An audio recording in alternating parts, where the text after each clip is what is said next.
This episode was pre-recorded as part of a live continuing education webinar. On-demand CEUs are still available for this presentation through AllCEUs. Register at allceus.com/counselor-toolbox.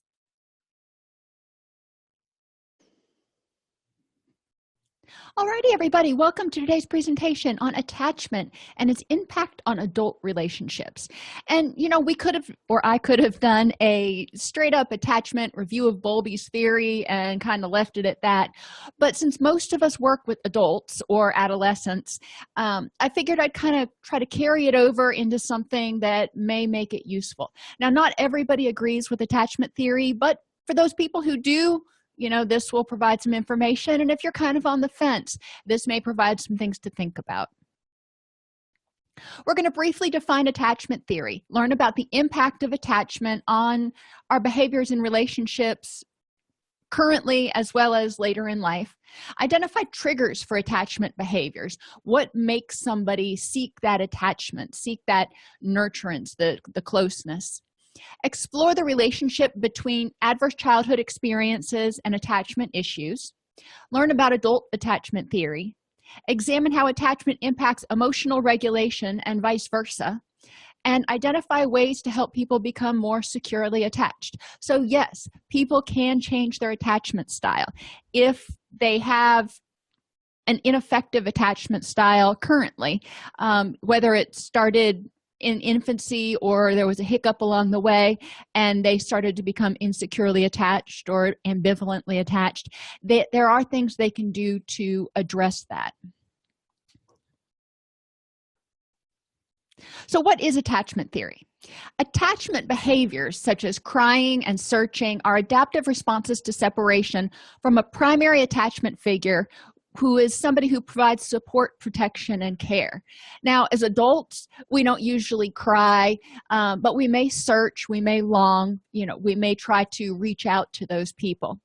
Erickson postulated the periods of trust versus mistrust, that infancy period, and autonomy versus shame and doubt up through toddlerhood occur during the same time period when children are developing their attachment with their primary caregiver. Maintaining proximity to an attachment figure via attachment behaviors increases the chance for survival. Well, it makes sense. An infant who can't even crawl yet relies on a primary caregiver to keep them warm, keep them not too hot, to keep them fed, all those things. If that person goes away, that infant will die. So these attachment behaviors say, hey, don't forget me. Don't leave me behind. And that's a good thing. As the child gets a little bit older, even into toddlerhood, they can't cook for themselves. They can't, wipe their own behinds. They can't draw their own bath yet. So there's still a lot of stuff, even after children become toddlers, that they are reliant on their primary caregivers to do. They're feeding themselves by now, but we have to provide them the food. Most 2-year-olds aren't going to go into the refrigerator and get something to eat. From this initial relationship, we learn how scary or safe the world is. If we generally get our needs met, and this is why consistency in parenting is so important, if we generally get our needs met, we typically see the world, at least our microcosm of the world, as safe. And for children, they're not typically looking beyond their microcosm. They're not looking into the community, into the state. To children, what's in front of them is their world. So they're learning how safe it is, how nurturing it can be, and what it's like to be loved. When we're infants, one of the ways that, and small children, one of the ways that our primary caregivers express love to us, or we feel loved and nurtured, is because they meet our needs. We're uncomfortable for some reason. We're hungry, we're cold, we're scared, we're tired, whatever it is. And that primary caregiver makes that discomfort go away. And in our little brains, that's rewarded, and we go, oh, this is a good thing. I want to keep this person around for a little while. So the attachment system essentially asks the following fundamental question: is the attachment figure nearby, accessible, and attentive? Now, those are three independent things. The person can be nearby, but completely consumed with their phone or with their drugs or drunk off their butt or depressed and emotionally unavailable or anxious and emotionally unavailable. So, the attachment figure has to be physically and emotionally present and attentive and accessible. If the answer is yes, the person feels loved, secure, confident, and behaviorally is likely to explore his or her environment and interact with others. If the child feels like, okay, this is a safe place, mom or dad has their eye on me, I got this.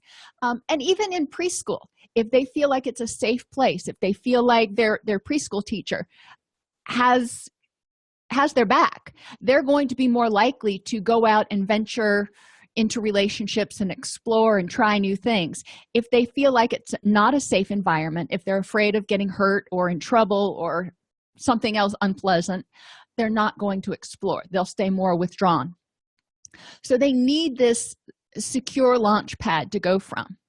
If the answer is no, that the attachment figure is not available emotionally and physically, then the person experiences anxiety and is likely to exhibit attachment behaviors ranging from simple visual searching to active following and vocal signaling to the other person. And again, let's stay with children right now. And you can see how this happens when the child is young. I remember when my kids were young, I used to just really wish for the day that I could go to the bathroom by myself, because I'd go to the bathroom and I'd be in there with the door shut not 30 seconds, and this little hand would come under the door. Mommy, you in there? Yes, I'm in here. What you doing? What do you think I'm doing? I'm in the bathroom. But the child was making sure that I was there and wanting to have that vocal verification. And since he couldn't see me, we were connecting through sound. He was talking to me and I was providing reassurance that I'd be out when I was finished with my business. And so he would feel more secure. As he got a little bit older and he started to trust, once he started to develop object permanence and trust and stuff, he would still do that for it seemed like forever, but he would eventually toddle off. He's like, okay, mom will be out in a little while, I'm going to go do something. When he was really young, he would stay right outside the door, which sometimes made it a little bit more difficult, but he would stay right there so he could hear and he knew that I was right there. These behaviors, these searching behaviors, continue until either the person is able to reestablish a desirable level of physical or psychological proximity to the attachment figure, which is a long way of saying they're going to keep doing it until they find their person and who's emotionally and physically available, or until the child wears down. And we see this, or I've seen this, I'm sure you have too, in children who are searching for their attachment figure, whether they're in preschool. Maybe they go to preschool and they start crying for their caregiver, and their caregiver is gone. Their caregiver is at work or whatever, and the caregiver doesn't come. So the child cries, and it's inconsolable until eventually they cry themselves to sleep or they wear down. And that's one of those examples of the person wearing down. And we see some other examples. We're going to talk about adult attachment theory later. But these behaviors are designed to try to provide the individual with a level of comfort and support. And we all need comfort and support, whether you're an adult or an infant. We all need social support. It's one of our greatest buffers against stress. How loved or unloved we feel as children deeply affects the formation of our self-esteem and our self-acceptance. Okay, so let's think about, why does that happen? Well, if we are infants and young children and our primary caregivers don't care enough in our minds, because remember, children are very egocentric. What happens is about me. So if the primary caregiver doesn't care enough to feed us, to clothe us, to respond to us, well, it must mean we're not that important. It must mean we're not that lovable, or something's wrong with us. If the primary caregiver is rejecting, that's even worse. So, these interactions with this primary caregiver starts telling us, about ourselves. Remember, children are egocentric and they're very dichotomous. They can't think in shades of gray. It's all or nothing. I'm either good or I'm bad. And it's about me. It's not about, she's angry because I broke the lamp. She hates me. So we need to remember this, because this is how the child is interpreting and forming this schema. Cognitively, they can't do anything else at this point. Well, later in life, they can start challenging those schemas and recognizing that, primary caregiver may not have been emotionally or physically available for some other reason besides you. It wasn't that you weren't good enough. It was something was going on with them. But children can't get that. Even if you tell them that, they can't wrap their head around it, especially young children. And, review your Piagetian stages to start thinking about formal operational and concrete operational thought. But anyhow, so in this early period, our attachments shape how we seek love, and if we seek it all, and whether we feel part of life or like an outsider. If every time we assert our needs it falls flat, then we kind of feel like an outsider. We feel like we're speaking a different language. Nobody hears us. Think about if you've ever watched Ghost Whisperer, and the spirits, she's the only one who can see and communicate with them, and they desperately want to communicate and get some sort of feedback from their loved ones that are still alive, but they can't communicate through that plane, so they feel isolated. And if we engage those attachment behaviors, if we seek out someone, if we call to them and they respond, then we go, oh, okay, if I call out to you and you respond, we've got a good connection. Now there's a third category in there where the child has to throw a temper tantrum or really act out in order to get attention. So that's going to shape, theoretically, how they seek love and attention in the future. If asking for it and saying, hey, how you doing, I could use a hug, didn't get the job done, if the only way that child could engage the caregiver was by acting out or being dramatic, then that's the behavior that's been reinforced. The other time I want you to consider is adolescence. When we individuate, when we go through that period of identity versus inferiority, I think, and we're figuring out who we are, what niche we fit in. This is, high school, and high school can be tough. In what ways is adolescence in some way similar to infancy?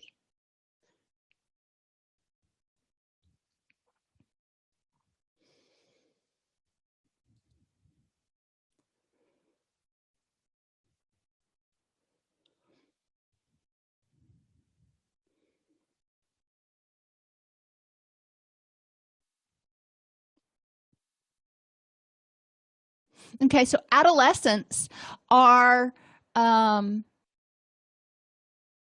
developing a new sense of who they are. As infants, we're developing a sense of agency over our own body. We're figuring out, hey, we're human. This is my hand. Cool. In adolescence, we're figuring out who we are internally, if you will.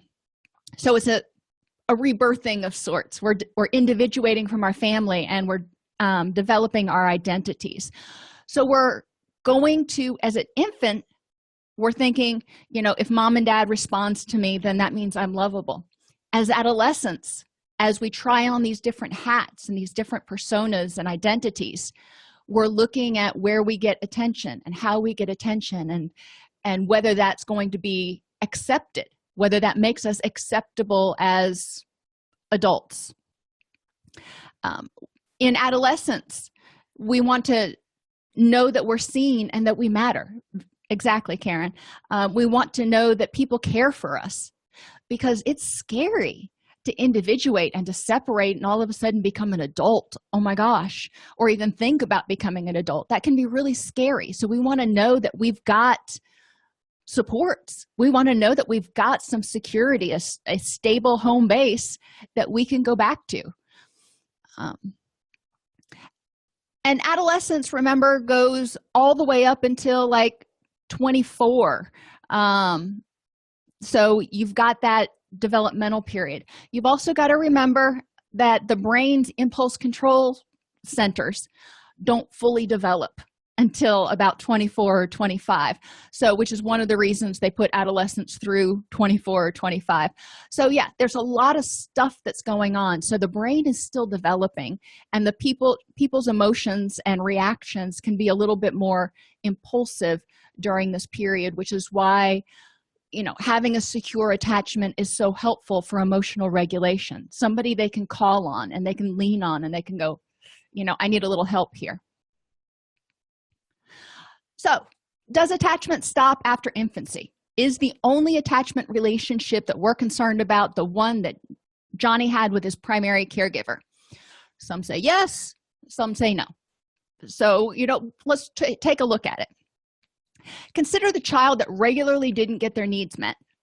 So they persisted with attachment-seeking behaviors. If they're not getting their needs met from their primary caregiver, then they may act out at school in order to get attention, get somebody to pay attention to them and give them the structure that they need, because children need structure. Now, they don't necessarily need a lot of structure, but children need to know that there's boundaries. Children need to know that somebody cares what they do. And there's a song in Annie that talks about that. You know, she's talking about nobody cares whether we live or we die, basically. And it's important that children understand that somebody cares. When they act out, you know, if their primary caregiver is not paying attention and meeting their needs, they're going to act out in some way. Those behaviors are eventually rewarded with attention. Because remember, negative attention is better than no attention. If you're not paying any attention to me and the only way I can get you to notice is by doing something that makes you mad, well, then I'll do something that makes you mad, because at least I know that ultimately you'll be there. I just have to push the right buttons. If the behavior is not rewarded, no matter what the child does, the child will stop seeking comfort from others, will often become just very withdrawn and hopeless. So how does this impact their self-esteem? If the child is not getting their needs met, think, you know, put yourself in the mind of a two-year-old. You know, I don't want to try to put you in the mind of an infant, but you can try to do that. If they're hungry and they're not getting their needs met. Now, there's being hungry for a little while and your parent going, you know, we're going to eat in an hour, just chill out. But there's being hungry for hours and hours or days and days. There's, you know, if they're scared and their attachment figure is not providing any sort of comfort, how does that impact their self-esteem, how they feel about themselves and their worthiness as humans? How does that affect their trust in other people? Because again, think back to, they're thinking globally at this point. It's all or nothing. So primary caregivers are generally the people who brought them into this world, or the people who are responsible for them at the very least. If you can't even get those people to meet your needs, if you can't trust them to protect you and keep you safe and fed and all that stuff, why should you trust anybody else? These people have a vested interest and they're not doing it. So it's very confusing to a child. And children, you know, obviously we don't tell them from the beginning, you know, I brought you into this world, I'm the one that's ultimately responsible for you, yada yada. An infant wouldn't understand that. But there's a connection between the child and the person with whom they spend the most time that develops and is important. And in that child's mind, it's like, well, if this person cares about me, then, you know, things are good. If this person doesn't, yeah, we might have a problem here. So how does that impact future relationships? Now, we're assuming this goes unchecked. and in future relationships they haven't gone to counseling and learned that primary caregiver had major depressive disorder and was just emotionally unavailable, or went to jail and couldn't be there. It didn't have to do with them. So they go on. They're in their first relationships and they realize, or they still think that, even my primary caregiver didn't think I was worthy of love. So, these people are probably going to abandon me too. So I either need to keep up a wall to stay safe, or I need to cling on like nobody's business so they can't escape. All right, another scenario we can look at. Consider the adult who got their needs met as a child. Childhood was decent, maybe not super rosy, not Ward and June Cleaver, but it was decent. But in adult relationships, the person regularly doesn't get their needs met. Can this change their attachment style?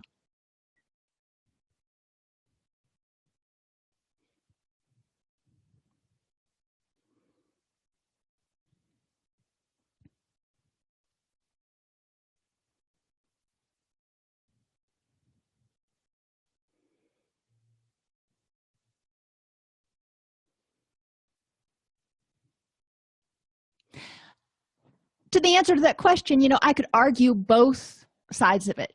If they've still got their parents who are there, or primary caregivers who are there and ultimately super responsive, and they can, always return home, it may not have as bad of an impact. But, it also is important for us developmentally to be accepted by our peers. Not all of them, but we need some level of acceptance by our peers generally. That's just kind of the way we're wired. So if the adult is in relationships and regularly not getting their needs met, they're often going to start having self-esteem issues. They're going to stop trusting other people, and it may impact future relationships. So even if they're doing ostensibly the right things, if they're getting into unhealthy relationships, then it could impact their attachment style, and they could stop trusting others as much and trusting themselves. So in 1987, Hazan and Shaver noted that the relationship between infants and caregivers and the relationship between adult romantic partners share the following features.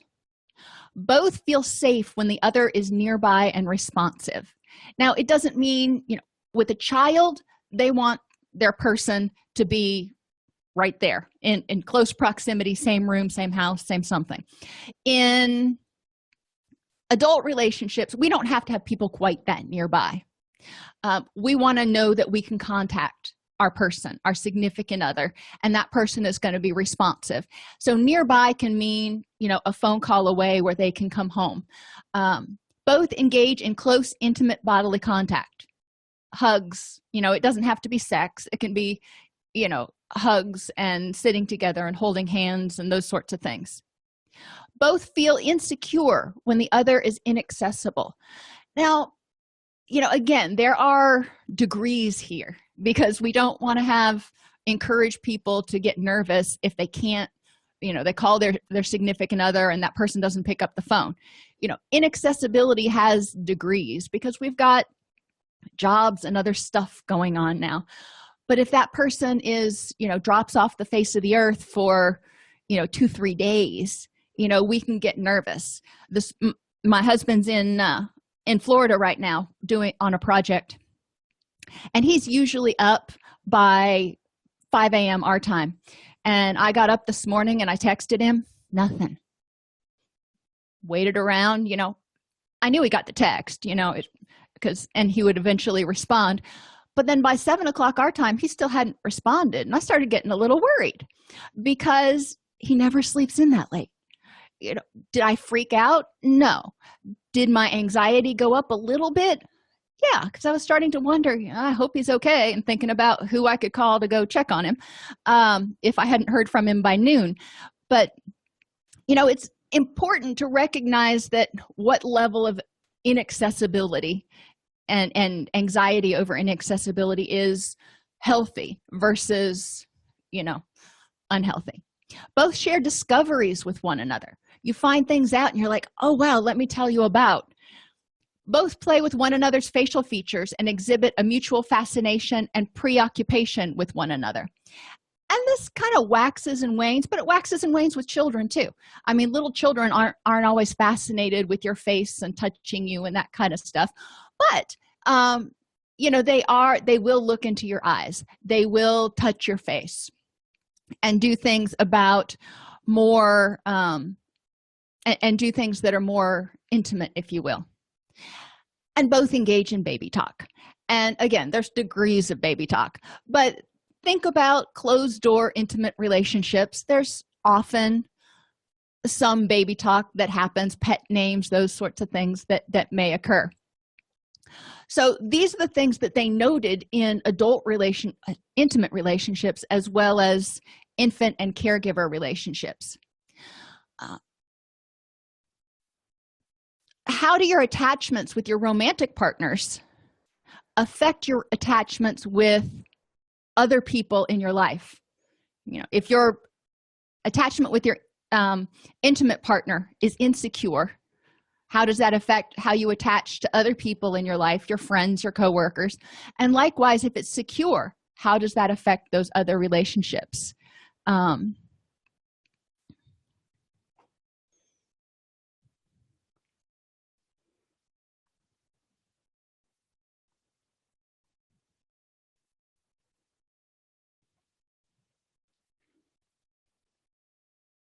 And Pat points out that, yeah, over the time, accessibility's changed. Back in my day, when we had those old-fashioned telephones, people would go days, they would go an entire day without talking, maybe even 2. And that wasn't unusual. Today, it's almost, if you go more than 2 or 3 hours, it can feel scary to some people because they're so used to being able to text, Snapchat, Instagram, do something to reach out to their significant other. So we're actually kind of promoting, in some ways, insecure attachment because we're creating an unrealistic standard, in my opinion, of how available somebody could be to you. And yes, Kelly points out that a lot of times your adult attachments are going to mirror your childhood attachments, which, if you have a healthy childhood attachment, then hopefully you have a healthy adult attachment. If you have unhealthy childhood attachments and you've never questioned those lessons learned from that attachment relationship to recognize that it probably wasn't about you, then yeah, you're probably going to have unhealthy attachments in adulthood. Now, if you had healthy attachments in childhood, but then, something goes wrong, you develop major depressive disorder, substance abuse issues, something like that, and you start getting into unhealthy relationships, then again, your attachment style can kind of go from being secure, because, initially it was good, to insecure or ambivalent. And especially with people in substance abuse recovery, a lot of times their relationship with their primary caregivers becomes very, very strained before they actually seek help and recovery. So they've experienced tough love and other things where, they may not trust their caregivers as much right now because they feel like maybe their caregivers have abandoned them. If adult romantic relationships are attachment relationships, and we're staying with that Hazan and Shaver study, then we should observe the same kinds of individual differences in adult relationships that Ainsworth observed in infant caregiver relationships. So we should observe those seeking behaviors. We should observe, the desire to have contact with one another. Think about it. In secure attachments, if somebody's significant other goes on a business trip for a week, and when they come home, how warmly they're greeted. Initially when they leave, it's like, oh, I can't believe you're leaving, I'm sad. And then they get on with their life, and then a week later, the person returns and they're greeted with warmth. The same sort of thing with children who are securely attached. You drop them off at preschool and they're sad at first. They're like, Mommy, don't go. And then they go on and have a great day. And when you return, they smile and greet you and may not even run over to you right away. They may wave to you from the swing and go, hey, I'll be done in a minute. And it's a good thing to see that. It's hard for parents at first. At least it was hard for me. The first day my son went to preschool, he cried and I cried. And the second day my son went to preschool, he felt very secure there. So he just took his teacher's hand that day, waved to me. Second day, he said, bye-bye, mommy. See you at 3. And I cried again, not in front of him, but because he was just like, okay, I know how this is going to work. You're going to be back at 3. I'm good with it. So we want to pay attention to how people react. The way adult relationships work should be similar to the way infant caregiver relationships work, if this is true. If we're forming new attachments and in adult life, it's not just that primary attachment. So the same kinds of factors that facilitate exploration in children, such as having a responsive caregiver, often facilitate exploration among adults, having a responsive partner. So think about, maybe when you decided to change careers or go back to school or make some big change, buy a house, you don't do it on your own. You generally seek consult from your, responsive partner. What do you think about this? You don't necessarily always agree on everything. I didn't agree with my parents on everything when I was little either.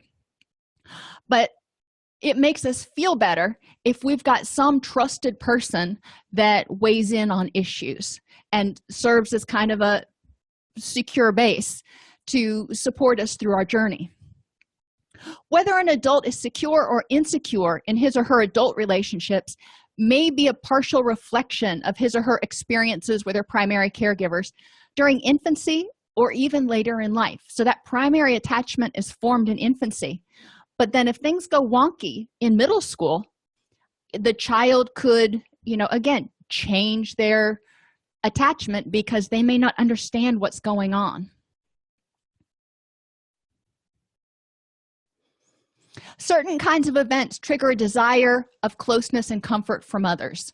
And I want you to think while I'm talking about this, how we see this in our adult clients. So conditions of the person. When a child is tired, hungry, sick, in pain, cold, etc., they are going to seek that attachment figure. They'll be at a play date, and if they fall down and skin their knee, they run to mom or, whoever's there, primary caregiver.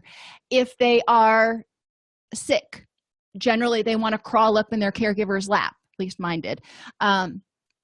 So when they are tired, that's when they start pulling on that ear and wanting to be held all the time, seeking that comfort from the caregiver. In substance abuse recovery, we have the acronym HALT: hungry, angry, lonely, and tired.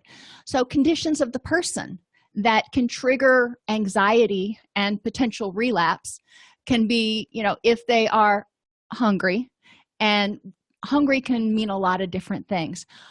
But sometimes people make poorer decisions when their blood sugar is low. My husband has hypoglycemia, and I can tell you he can be kind of cranky if he doesn't eat. If his blood sugar is low, he tends to not think things through and can be a lot more impulsive. If people are lonely, they can seek attention kind of from anywhere. If they are lonely, the first thing they're going to do is seek their primary attachment. And if they can't reach that, if that's not there, then they may either escalate their attachment seeking behaviors or go somewhere else.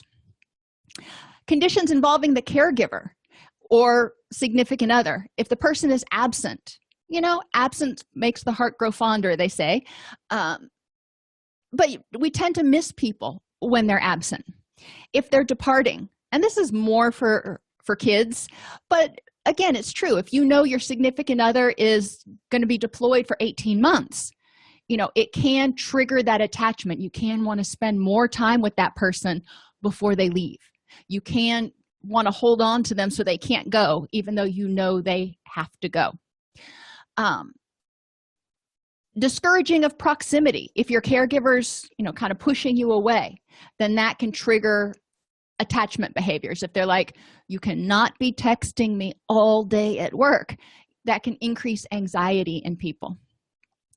Or if they're giving attention to somebody else. And this can be true even if the adult person in an adult relationship is giving attention to a child. The other adult can get jealous and start exhibiting attachment behaviors. So we want people to be aware of these. They're not necessarily abnormal reactions, but we want them to be aware of what they're doing and take a look at the best way to fulfill their needs. And conditions of the environment. If there's an alarming event, maybe there was a break-in 2 doors down, you might sleep a little extra close to your partner that night. Or, kids might sleep in mom and dad's room that night or that week.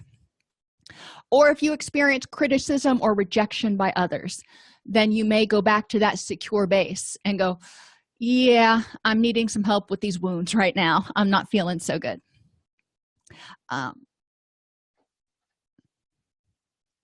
Adverse childhood experiences, abuse of any sort, and neglect of any sort.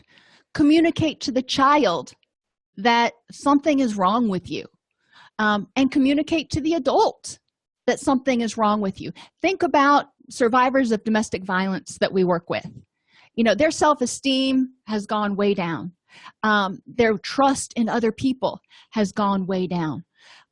So we want to look at the impact of abuse and how it affects people's willingness and ability to connect. If you replace the word attach with connect, their willingness and ability to connect with other people in a meaningful way. If there's a family member who's diagnosed with depression or any other mental illness, addicted to substances, or in prison, that means the person is either emotionally or physically unavailable. So the child, again, will often blame themselves. Why is mommy depressed? What did I do? How can I make it better? Why isn't mommy wanting to play with me? Or if they're addicted, the parent may just be so strung out that they are not able to focus on the child. I've worked with far too many families where the child would watch the parent use until they passed out. Then the child, who is elementary school age, would tuck the parent in on the sofa or whatever and then put themselves to bed. So in those situations, the parent was not a secure home base. The parent was essentially another child in that relationship.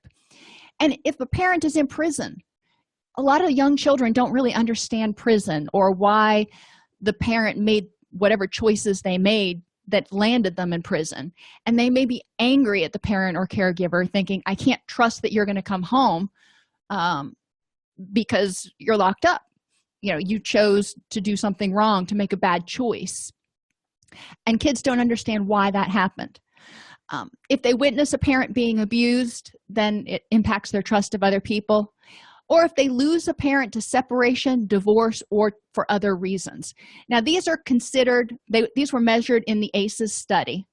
And I do want to point out repeatedly and emphatically that not everybody who experiences any of these is doomed to insecure attachments.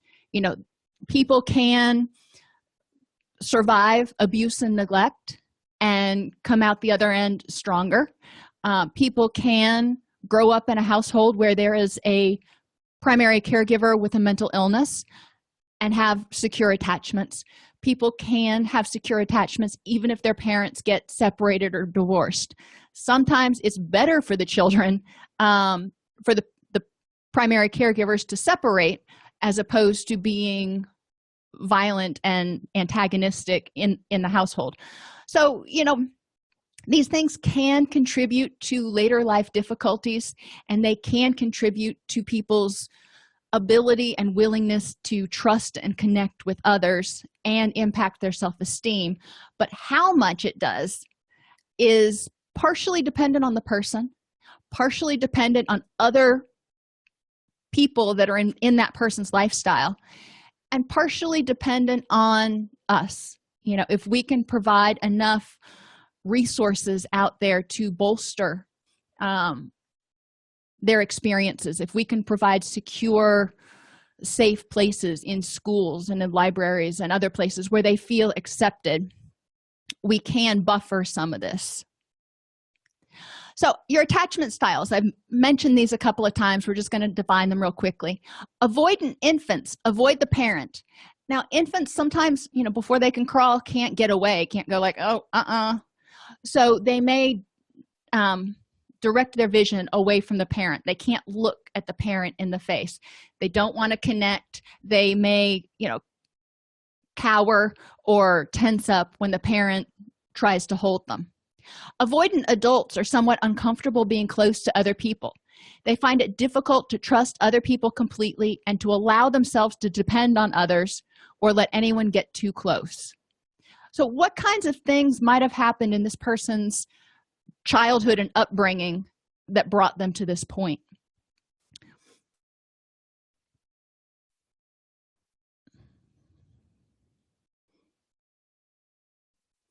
One of the things that can happen, or one of the main things that causes avoidant relationships, is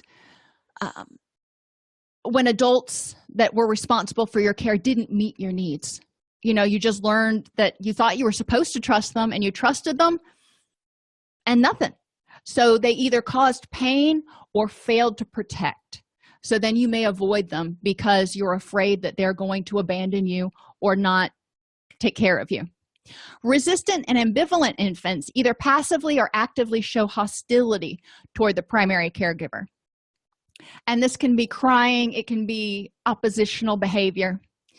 Anxious, ambivalent adults often worry that their partner doesn't really love them or won't want to stay with them and want to merge completely with that other person. And this desire sometimes scares people away. So we see this need to connect, this need to control. Secure infants often cry briefly when the parent leaves, but is consolable, greeting the parent warmly upon return. Secure adults find it easy to get close to others and are comfortable depending on others and having others depend on them. They don't often worry about being abandoned or about someone getting too close to them. So I want you to think about this as sort of your treatment plan goal. This is where we want people to be. We need to help them develop consistency, emotional and physical consistency in their relationships. And what I found in a lot of relationships with people who aren't securely attached is they don't get their emotional needs met because A, they don't know what they are, and B, they don't communicate them. They may have learned from prior relationships not to communicate, or they just never learned how to communicate their needs. So since their significant other can't read their mind, they don't get their needs met. Then they feel abandoned and frustrated. So we want to help people become mindful and learn to communicate their needs, their emotional and physical needs. We all need unconditional positive regard for secure attachments. We need to know that we're loved for who we are, even though we make mistakes, because we all make mistakes. We all fail at things. And we need to know that, you know what, that's okay. Learn from it, pick yourself up. I'm here to support you in moving forward. And we need comfort, support, and encouragement. We need to know that it's okay to have feelings. When we're scared, when we're angry, even if it seems irrational to that other person, for them to say, all right, I recognize that you're feeling scared or angry, and that's okay.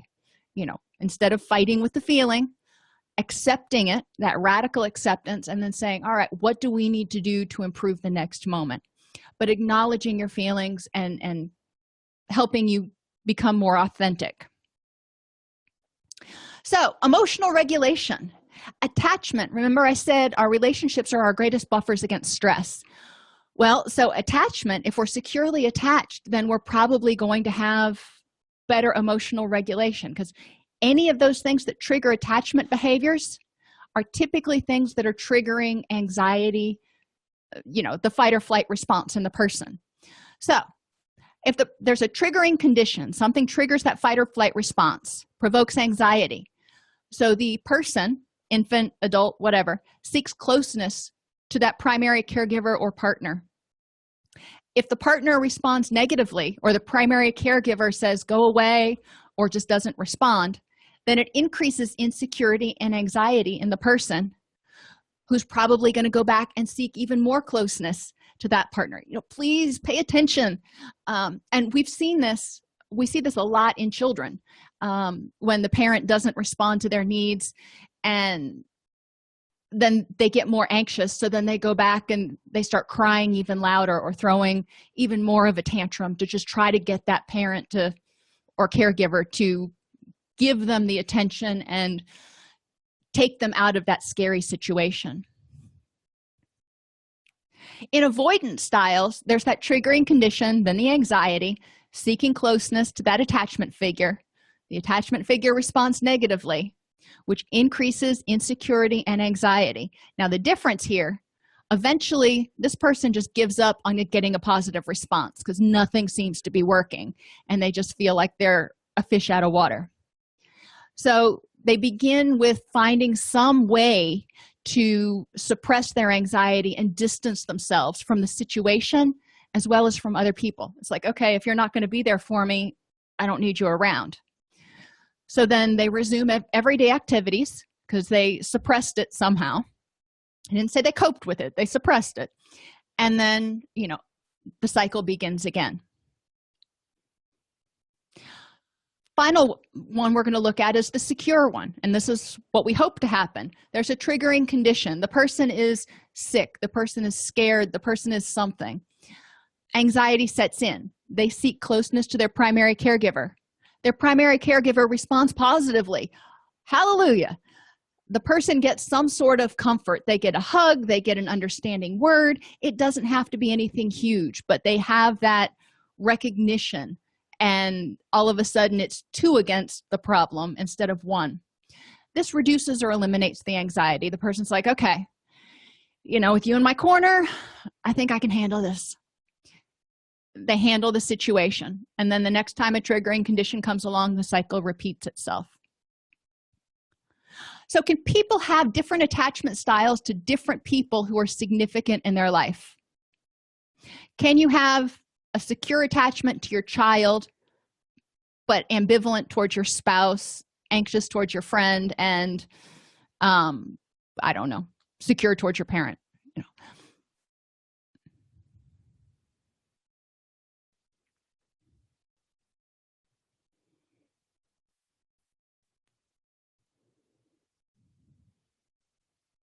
Okay, everybody seems to agree yes with that, because it depends on how they respond. And if you've had friends, for example, if you've had family members who respond and give you that attention and that support when you need it, then you learn that you can trust relatives. You can trust your family. If you've got friends who you've tried to rely on and they just haven't been there for you, you start starting to think, well, maybe the only people I can rely on is family, because friends I can't trust, and so on and so forth. So changing your attachment style. Build self-esteem to encourage the person to begin seeing themselves as lovable. They've gotten a lot of messages from the reactions of others, and one of the things I do with my clients is to have them identify what others have done and what words they put to that. If somebody was late to dinner, they had planned a dinner out and that person was late, or if somebody didn't return a text message or forgot your birthday or whatever, that's an event. We interpret that event and we put words in it. So what words did you assign to that? What did that mean to you when that person did that? And I start helping them see how they're interpreting it, and then we explore, was it really about you, or is it more about that other person? Encourage the person to practice acceptance of themselves and others, and to become less fault-finding, which is a tall order for codependents and distancers, because people who are codependent are expecting the other person to need them. They need to be needed, so they're going to have to find fault in that other person. Distancers need to know that there's something wrong with that other person, or they might risk getting close, so they're going to find fault in them. So we want to try to start doing less fault finding, more just focusing on the present. Encourage people to take calculated risks to get outside of their comfort zone, including intimacy building, so they can learn how strong they are. Back in the 70s, Gloria Gaynor had a song called "I Will Survive," and I listened to that when I was creating this presentation and got it stuck in my head for like 3 days, but I digress. We want people to take risks forming friendships.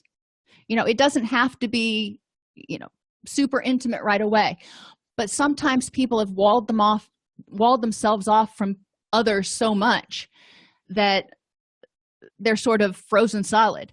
So I want them to start thawing out a little bit. Let's take some risks with friendships, and then maybe significant others, etc. And that may include sharing with others how you feel, which is really risky and makes people feel really vulnerable sometimes. Get healthy to nurture emotional stability and strength. In DBT, we talk about vulnerability prevention. If the body has enough rest and the building blocks to make the neurotransmitters it needs for relaxation and stuff, and you're getting enough sunlight so your circadian rhythms are set, you're not going to be as vulnerable to emotional upheaval. When you're sick, when you're tired, when you're hungry, when you're feeling just fatigued, it's going to be harder to deal with life on life's terms. So you're going to feel more anxiety. And typically that's when we start chicken littling, if you will. Develop emotional regulation and distress tolerance skills, so you learn how to de-escalate when you start to get upset, and the person also learns how to tolerate distress, like not being able to access their attachment figure. If their attachment figure is in a meeting, it may be 2-3 hours, maybe a whole day before that person can get back to them. So help them develop those distress tolerance skills so they don't start freaking out at the first sign that somebody doesn't respond like that. Increase insight and understanding by identifying when and why you're using unhelpful relationship strategies.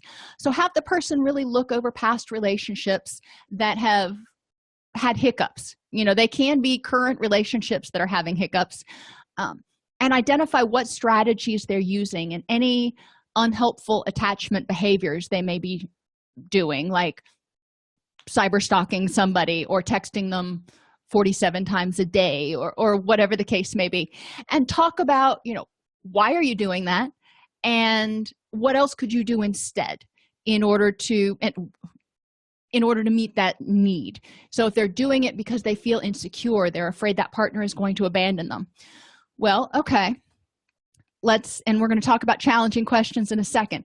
Let's look at how helpful that line of thinking is and what are some other ways you could handle that distress.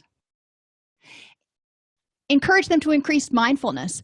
Become aware of what their needs are and why.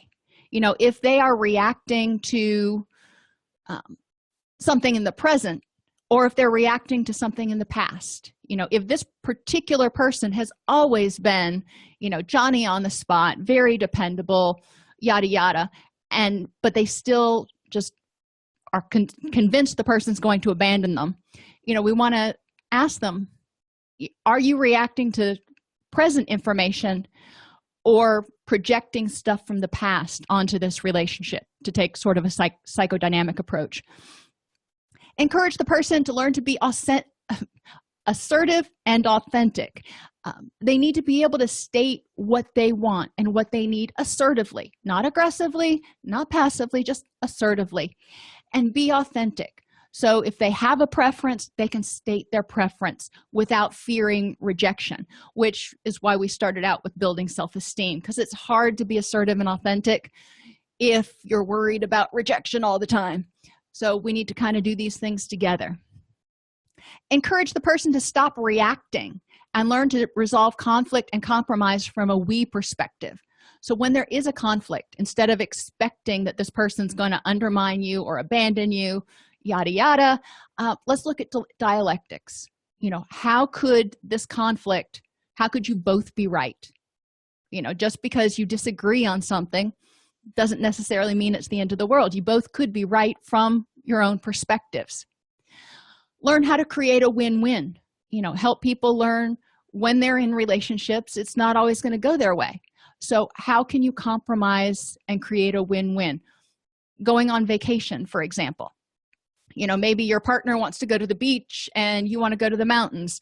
It's a vacation. You're both having a vacation. So let's talk about what you're seeking out of your vacation and how can you create a win-win. Maybe getting a cabin on a lake instead of the beach, so he can go out and do water sports and you can still have the mountains or whatever. But figuring out how to compromise and make it beneficial for both people. And challenging questions. Attachment problems often arise out of past traumas. These traumas may have contributed to thinking errors where we expect people to abandon us or we expect that people are not trustworthy. So when people start getting nervous and feeling like they need to exert those attachment-seeking behaviors, which, can border on stalking sometimes, we want to have them examine, what is my belief? Why am I feeling the need to so aggressively pursue this person? What are the facts for and against my belief in this context? That means for this person and this situation. Like I said before, sometimes this context may be perfectly safe, but we're taking stuff that we learned from other relationships and putting it in this relationship, expecting that person to behave the way our first boyfriend did or our parents did or whatever the case may be. So what are the facts in the now? Am I using emotional or factual reasoning? So just because, John didn't return your text and you felt anxious, does it mean that he's ignoring you and rejecting you? Emotional reasoning means that you felt anxious because John didn't return your text. Therefore, you figure there must be something to be anxious about. Factual reasoning says you felt anxious when John didn't return your text, and then you looked at the facts and tried to figure out whether there was an objective reason to be nervous. Had the person asked themselves what other factors may have contributed to this, or what are some other explanations? If John didn't return your text, maybe he was in a meeting, maybe the battery on his phone died, maybe, what are 3 other explanations? And are you using extreme words? If John doesn't return one text, normally he returns them like Johnny on the spot, and this time he didn't return one text, and you say, he never returns my texts, or whatever. That's kind of extreme. That's blowing one particular situation out. So, some other examples we might look at: if John has recently started working late a lot, his significant other might start getting nervous and exhibiting those attachment behaviors. I don't know why you've started working late a lot. So what's your belief? And if the person says, I'm worried that he's having an affair, okay, what are the facts for and against this belief with this person? Maybe other people have cheated on you, I don't know. But with this person, with John, what are the facts for and against it? Do you have any proof that he's been cheating on you? Do you have any evidence of what's going on? Are you using factual reasoning? What other factors might contribute, or other explanations might there be? Sometimes people start working late a lot because they're getting ready for a promotion, or there's a big project they've got to finish, or maybe they need to earn some overtime money because you're getting ready to buy a new house or something.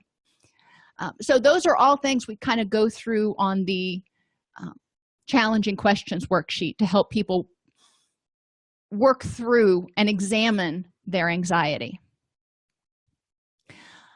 So attachment theory was first proposed by Bowlby as an adaptive survival function for helpless infants.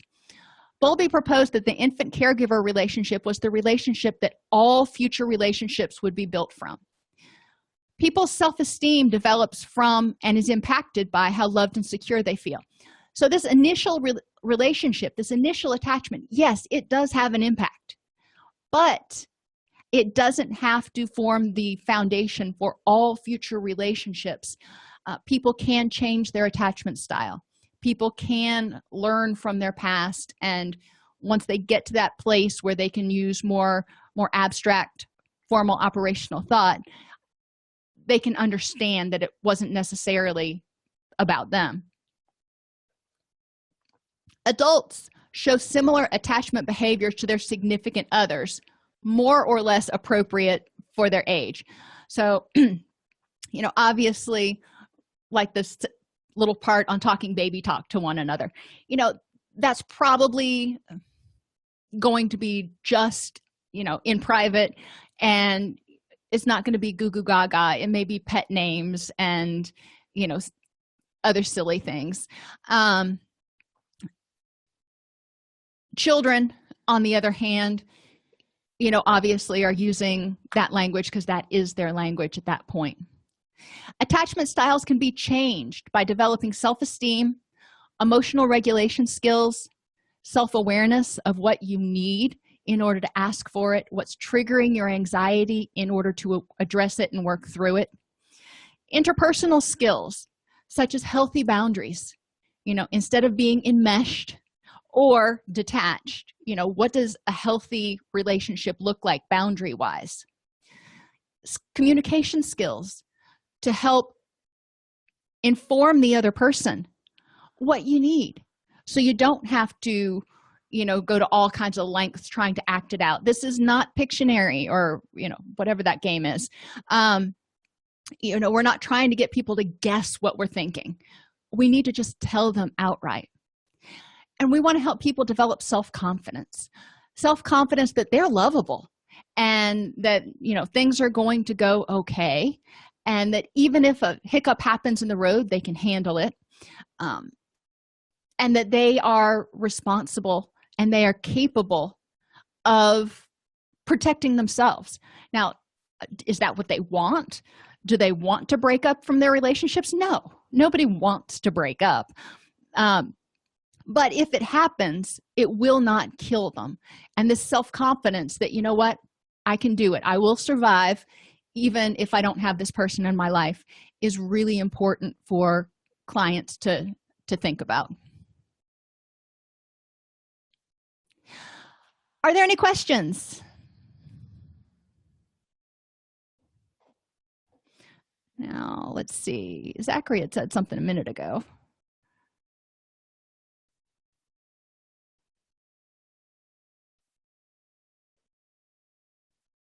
And yes, children with reactive attachment disorder, Zachary was commenting, never have the foundation of a healthy attachment relationship. So they don't have a secure attachment to base any relationships off of. Does that mean they can never develop one? No, I firmly believe they can. It's hard work, but they can learn how to develop secure attachments. But they didn't have the benefit ever of having somebody that they could depend on. So it is exacerbated.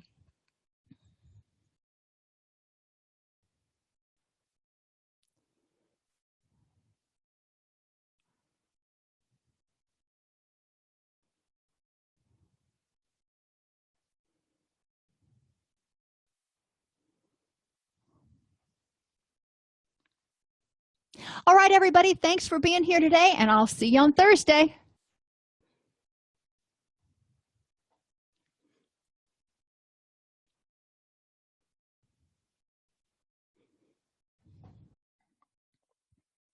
If you enjoy this podcast, please like and subscribe either in your podcast player or on YouTube. You can attend and participate in our live webinars with Dr. Snipes by subscribing at allceus.com/counselor-toolbox. This episode has been brought to you in part by allceus.com, providing 24/7 multimedia continuing education and pre-certification training to counselors, therapists, and nurses since 2006. Use coupon code Counselor Toolbox to get a 20% discount off your order this month.